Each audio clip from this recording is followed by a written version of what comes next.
So let's fill in, we're going to do the first half of this chart first here. When it says degree of, you're talking about an entire polynomial, the degree is of the highest variable.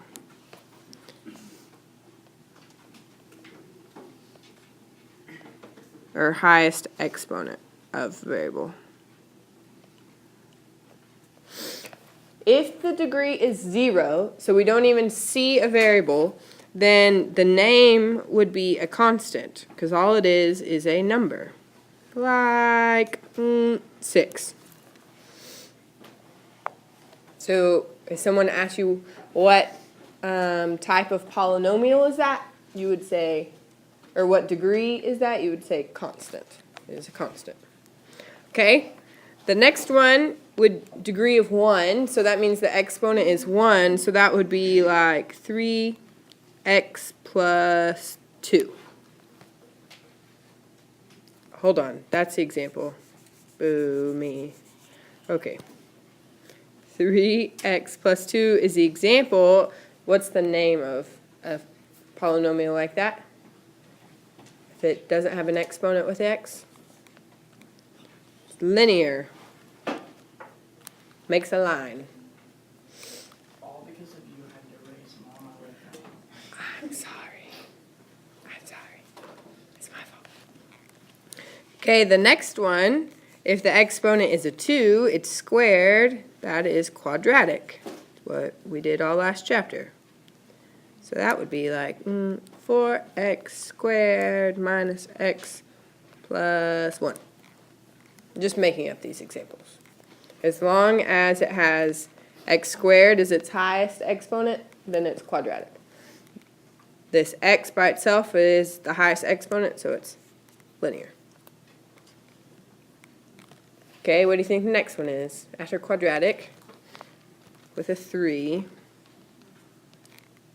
No? No guess? Not system. That would be more than one equation.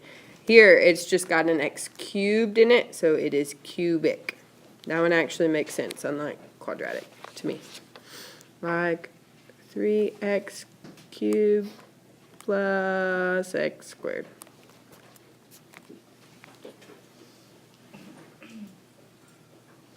The next one has x to the 4th in it.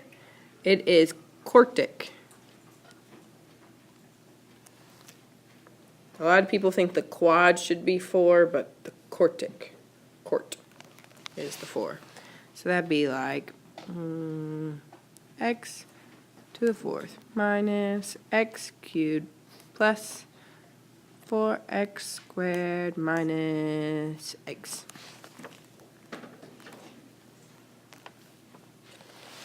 The last one, with an exponent of 5, is called quintic. So there's lots of q's in here. This one's quintic. So that'd be like 4x to the 5th minus x squared plus 2. I'm just making these up off the top of my head. All right, so depending on the highest exponent, which if it's in order will always be in the first term, so like x to the 5th, that means that this polynomial is quintic. X cubed here makes this one cubic. All right, and just so you know, so linear, the graph is a line. Quadratic, it's a parabola. Cubic, it makes like a sideways S.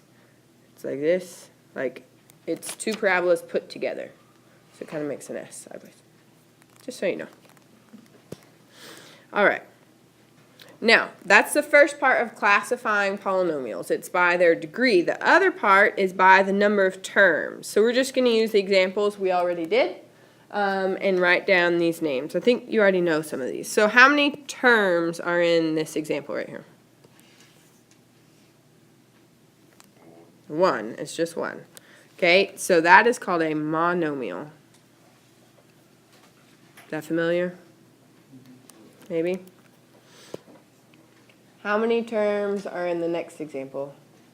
We've got 3x plus 2. So each, that's a term right there, and this is a term.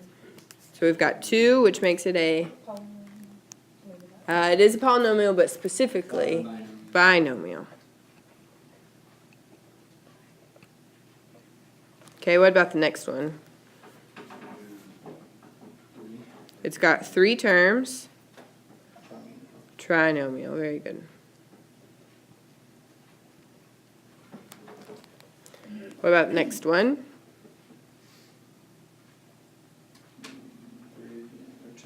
It's got 2, which makes it binomial. Remember, I just made these examples up. Like here, we could have another x term and a constant. So that could have 4 terms, but for this one, it only had 2. Okay, next one, how many terms? 4. Polynomials, only the first 3 are special and get their own name.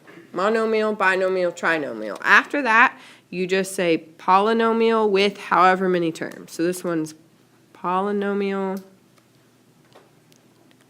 with 4 terms. If it had 5 terms, you'd say polynomial with 5 terms. And so on. Only the first 3 are special, which is kind of nice because that's less words to remember.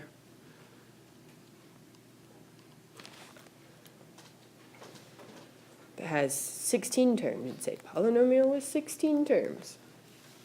All right, what's the last one? It's got 3 terms, so it's a trinomial.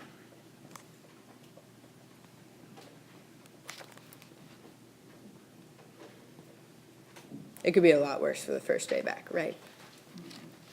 Yes, it could be a lot worse.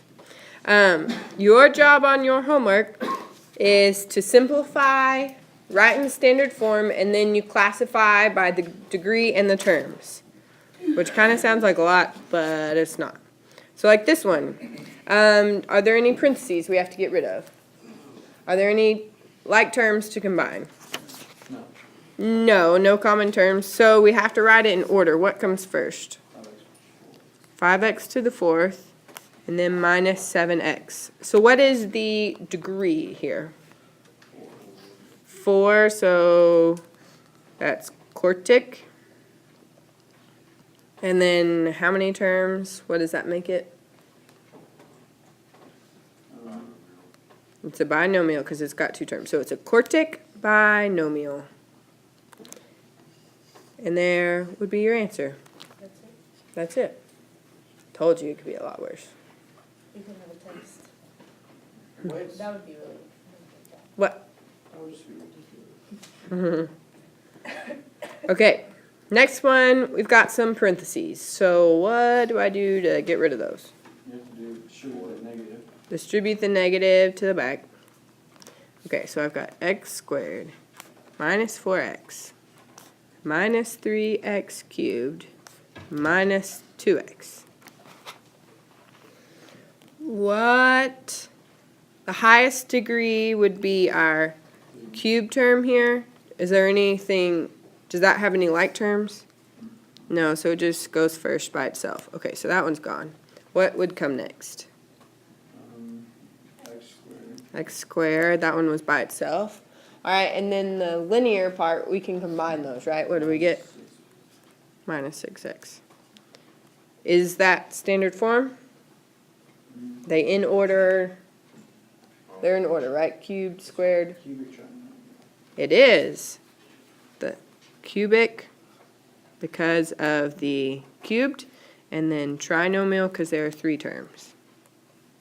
Trinomial. So that would be your answer. If you need help remembering, the degree gives you the first word, and the number of terms gives you the second word. And you can look them up in your chart. Remember, anything that has more than 4 terms, or 4 terms or more, it's just polynomial of blank terms. Okay, monomial, binomial, trinomial, and then polynomial of blank terms. All right, this last problem, I put this here very much on purpose because we have trouble with things that look like this. What do some of y'all want to do with this exponent? Square. You want to square everything inside, right? Can't do that. If there was not an addition sign, you could do that. But you cannot distribute the squared inside because you lose stuff. What does it mean to have something squared? Itself like twice. Itself twice. Okay, so we have x squared plus 1 times x squared plus 1. And then we have to FOIL. So first term times first term gives us x squared times x squared. Well, what does that make? 2x. If we were adding them, they would be 2x squared. But this time we're multiplying, so you add the exponent, so it's x to the 4th. All right.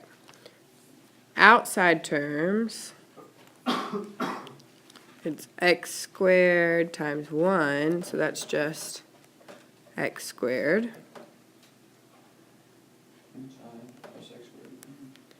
inside terms, it's 1 times x squared, same thing.